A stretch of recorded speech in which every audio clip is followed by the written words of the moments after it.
Hi, ladies and gentlemen, boys and girls. This is Jairam Rajaram, managing partner of Brill, here with another episode of Brill Talks.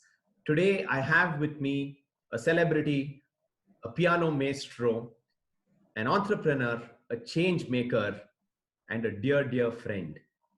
Thank you very much, Anil Srinivasan, for joining me today. So, this Hi, episode is hi, going to Jaram. have a lot of music.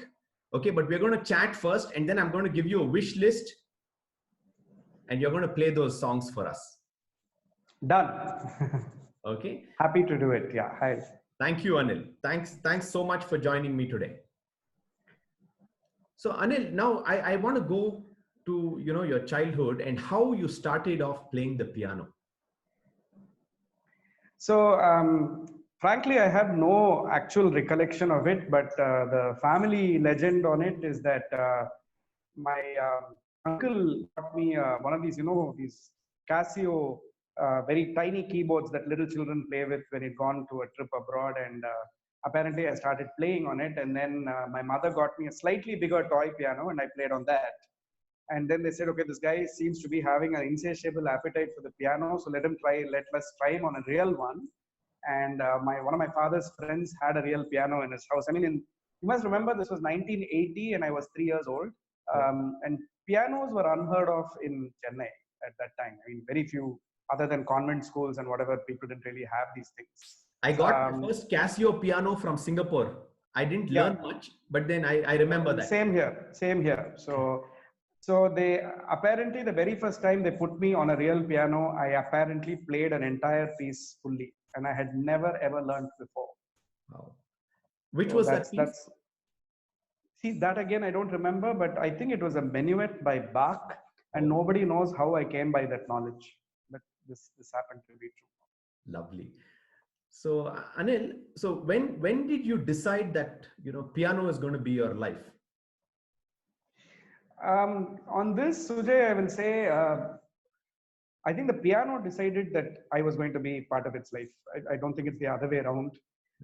I don't think we actually have very much control over the choices we make in our life. Sometimes things happen by more by accident and more by circumstances than it happens by intention. I mean, we intend one thing and then something else happens. And I think one of the things that I reflect upon a lot during the COVID times also is how much of uncertainty we learn to grapple with, right? So both for the positive and for the negative. So my intention is actually not to be a pianist. My intention was to actually up to a certain point of time was to have been in business, and after that period of time to have been in academics.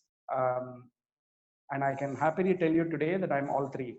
I'm in business, I am in academics, and I'm also playing the piano. So the thing is, I think sometimes things just take over. The piano has always been a part of my life, and I've always striven to bring it into whatever I do. But I have a sneaky suspicion you're going to be asking me about that next. Absolutely. So in fact, I'm going to link it to business. Okay. Right. You remember some time back we had approached some HR managers and stuff like that for a program called Brillart, and everyone asked us how is it going to be measurable. Okay. Yeah. During the COVID times, without music, I don't think any of us will be able to get through this period happily. So I think on that, Sujay, here's my thought, and it might seem very deep and philosophical, but I think it's true. See, in school, we are taught math, we are taught physics, we are taught chemistry, we are taught English, whatever, things which have very structured lesson plans and which go into measurables, metrics, and outcomes that are very easy to measure. You go to college, we get into mark sheets. You go into offices, we get into targets, and we get into KRS. So everything is very laid out like that. Nobody taught us how to measure love. Nobody taught us how to measure compassion. Correct. Nobody taught us anything about empathy, right? Unfortunately, we were made to learn these things on our own. And like in everything else, I think there are good students and there are not so good students in these things as well. Right? I think if HR managers are saying, how do you measure this? They probably did not study this part of life's lessons very well, is what I will say. So, as part of my music list, there are various songs which will capture these emotions. So, yeah. So that to the later part of this video, you'll have that. Sure. So, Anil, talking about education. Mhm. What are you doing with kids as part of your, Rhapsody initiative? That's very. So my own research at Columbia Business School when I'd enrolled for a PhD, which I never completed, by the way. I finished an MPhil and I came back, but was looking into the intersection between cognitive neuroscience and music, and was looking at how music affects the brain, not just in terms of emotions and happiness or sadness, but looking at how music affects the way the brain encodes structure. How does it recognize patterns? How does it start functioning better because of music? And research now tells us that you have 10,000 times the number of neurotransmitters that are activated in the brain when exposed to music as when music is not played, right? So that's another answer to HR managers, is that the brain actually works much better when music is played. And I said, why not look at the fact that this is an input that we need to put into education as opposed to teaching children how to perform, right? So the purpose of say a PT class, physical education class in school, is not so that everybody becomes Virat Kohli, right? You don't do maths so that we become Einstein. You do maths because mathematical accuracy is part of everything we do. We do PT because physical fitness is important. So why should music alone be about turning everybody into performers? Yeah. When did that become the norm? So the idea is, why can't music serve as an input to education as opposed to the output? So, and here I'm combining it with the knowledge that music makes the brain sharper. And I said, if I can teach 2 times tables and 4 times tables, or photosynthesis or water cycle or the periodic table as a song, then there is a greater likelihood that that particular learning will be retained and enjoyed by the child as well, which will work on learning. And I created 464 lesson plans, which are allied with CBSE, and looking at how these lessons can be conveyed through music, both in songs, rhythmic exercises, and applications. And we work with a very small number of 3,83,000 children Yeah, that's phenomenal. That's awesome. Recently during the, this COVID period, you've been doing something very interesting called Play It Forward. I've been watching you on Facebook and various social media channels, and you've really been a change maker. I think you started this off, am I right? Yeah, yeah.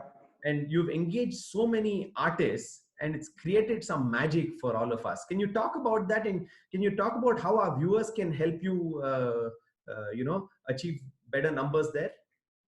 So the good news on Play It Forward is that I'd set a 10 lakh goal for as a target for giving it to Bhumika, which is an NGO working with elderly and migrant labor. Yeah. And I'm happy to tell you that I achieved 10 lakhs 10 days ago, and with 10 days to spare. So that part of it is done. On actually March 22nd, when the Prime Minister announced the Janta curfew, I thought, why not get artists to get people to stay at home, right?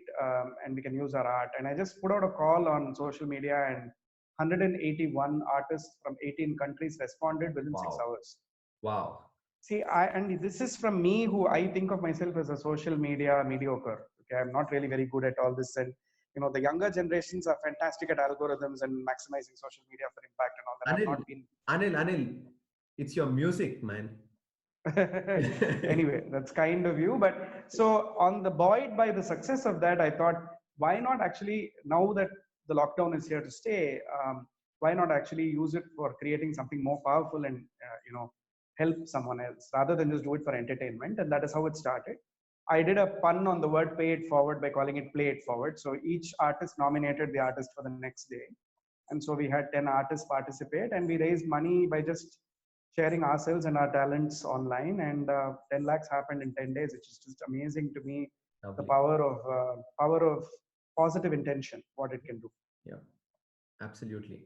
So is there anything that you're doing currently that you would like help with, for example, the Rhapsody education? Because I'd like to put out a link on this video, because it's going to be there on YouTube. So a more longer term perspective where people can help you out, where underprivileged kids can, get the education that you're offering. So one of the things, Sujay, now that the migrant labor thing, we have finished with that campaign, is that I'm getting into looking at livelihoods more and not just immediate relief. Especially because we reached to about nearly 277 tier 3 towns and villages where My own teachers, for example, are going to be desperately in need of help over the next few months just to survive, because schools are going to be closed for the next 3-4 months, as you know. So, and it's a question of livelihood. And each of them are supporting families. Some of these people come from very, very poor homes. And I've decided to put together a fund for music teachers Lovely. through Rhapsody Music Foundation. And I will send you the link. And we are very grateful and generous for whatever contributions people would like to make.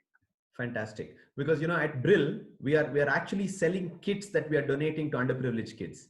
Oh, that's great. We should talk. So, if your kids need that when your school starts, please contact me. We will be. So, Anil, at this stage, I'm going to give you a list that I would like you to play. Sure.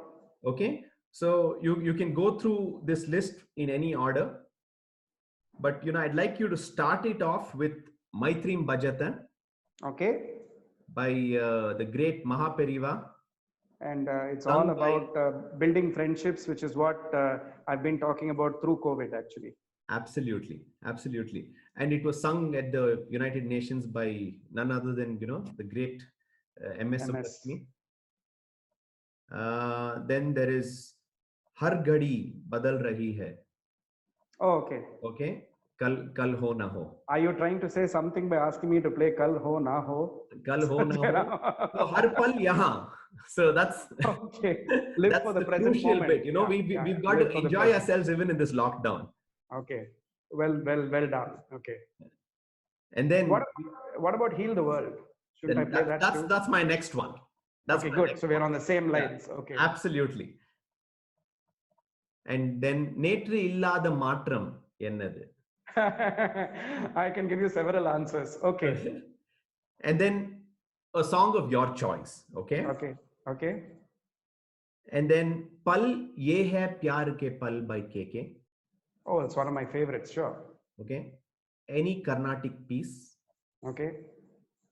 Any Western classical piece. I'll send you this list now. So you can... And I will play it and I will send it back to you. Okay. Yes. Super. So Anil, thank you very much. I look forward to getting the link. I'll put it, on the video when I publish it. Sure. Thanks so much for joining me on this Brill Talk. Thank you. Episode. I hope our viewers, I'm sure our viewers are going to enjoy the music that follows. Okay. Thanks, definitely. Anil. Look well. Thank you. Bye. Bye.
Here's the one I missed. Here you go.